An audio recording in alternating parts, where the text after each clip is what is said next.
After 5 days guys, ayan, nakauwi rin tayo sa isla namin. At ito yung aso namin, tuwang-tuwa sa pagsulubong sa akin. Welcome back to my channel guys, at welcome din sa ating panibagong episode. Sa episode na to mga parechong, bago tayo umalis ay sinaayos muna natin yung ating spear gun. Pinalitan natin ng isang rubber dahil ito po ay luma na po. So yung spot natin ay dyan lang po sa harap ng isla namin, dahil pagdating po natin dito sa isla namin ay low tide na po. Hindi na po natin may baba yung ating bangka dahil ito po ay naibasan.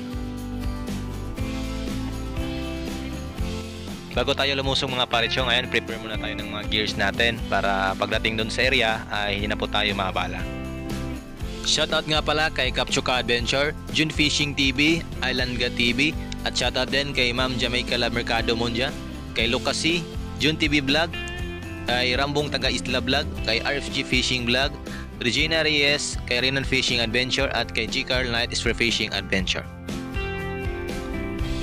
At shoutout din natin si Jimmy Robion, Franklin Alpahando, FG Conar na nasa Cebu, kay Morales Pablo, Jan Paul Sambayon, kay Paox Cañada, kay Ricardo Goring, kay Gilo Verano and sa Verano family, Bisina family, Gonzales family, Lusfi family, and Oval family from New Zealand na palaging nanood ng mga uploads natin.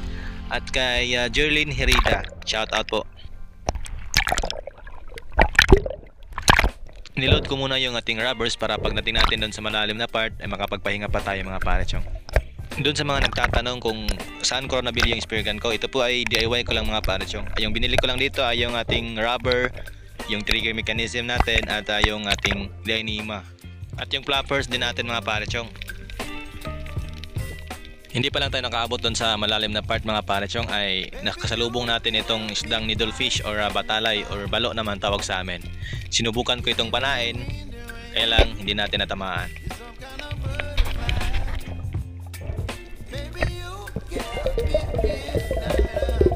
Pagkarating ko naman dito sa malalim na part mga parechong ay nagtry akong mag-ambush or mag-abang silalim kung merong isda na lalapit sa atin.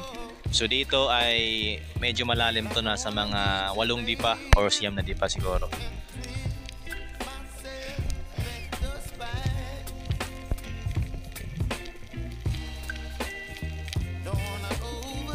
After ng ilang segundo na pag-aabang natin ay meron ding nagpakitang isda. Ito po ay isdang surahan or mga gangis tawag namin dito. Ayan po.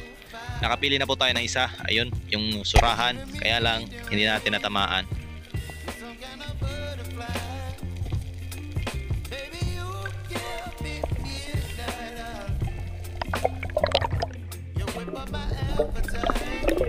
Habang nagpapahinga tayo mga parechong, biglang dumaan sa harapan natin itong Rainbow Runner at biglang small pot at hindi natin na-on kagad yung camera. Inuna kasi natin muna itong tirahin bago natin in-on yung camera. Kasi kapag inuna natin yung camera, may tendency na lalayo yung isda at hindi natin matira. Dato. Mura na yung mga parechong.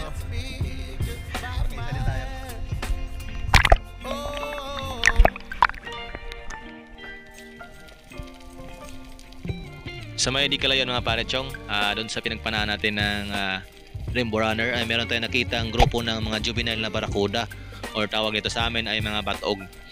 Nagsubok tayong magpana ng isa, kaya lang hindi natin natamaan.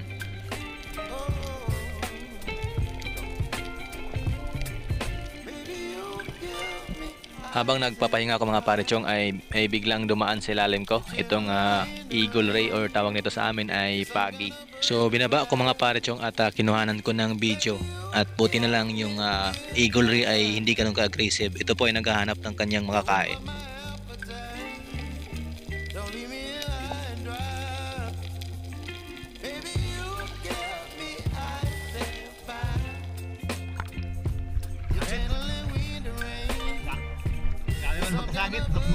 Sa kahanap natin ng pwedeng panain mga parechong ay nakita ko ito si tatay. Sumabit yung kanyang angkla sa ilalim ng bato, kaya tinulungan natin itong kunin para makapaalis na siya dun sa kanyang pupuntahan.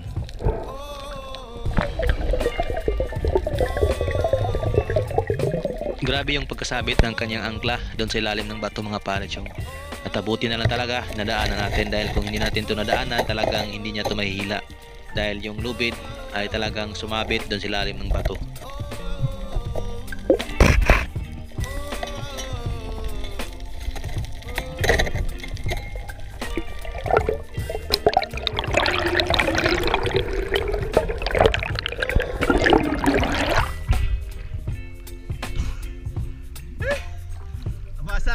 tanan.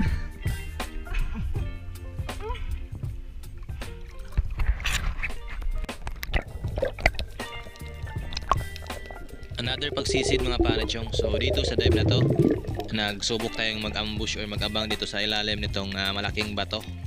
So dito dati nakita natin to ng tangigi, biglang dumaan sa harapan natin at hindi natin kaagad napansin. So yun yung time na yun na wala pa tayong GoPro, kaya binalikan natin ngayon, baka meron na naman.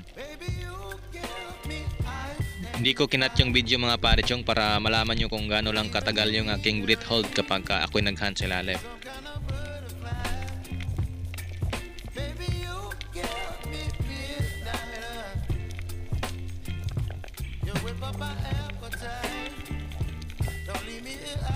Nung una mga panachong, akala ko walang isda dito sa spot na to. At sa di katagalan, biglang lumabas yung salindato. At yung direksyon niya ay talagang papunta sa atin. So ito yung ating pangalawang isda sa araw na to.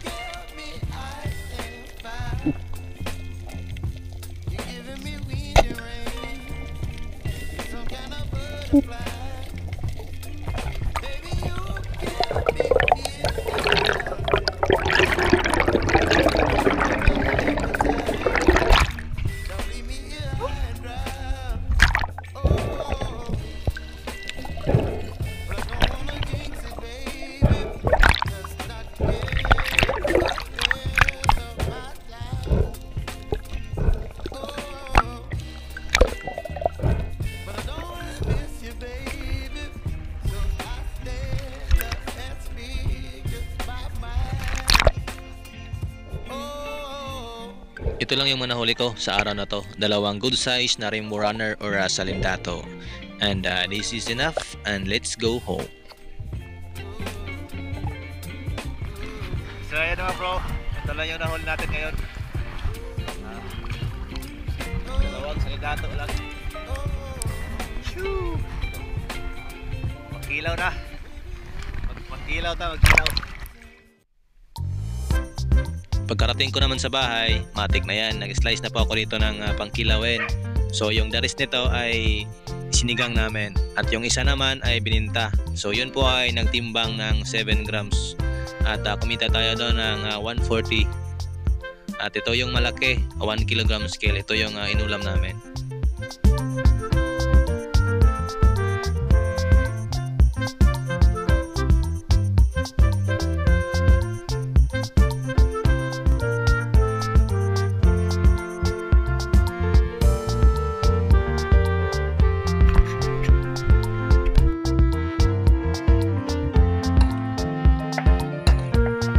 Quanto suka?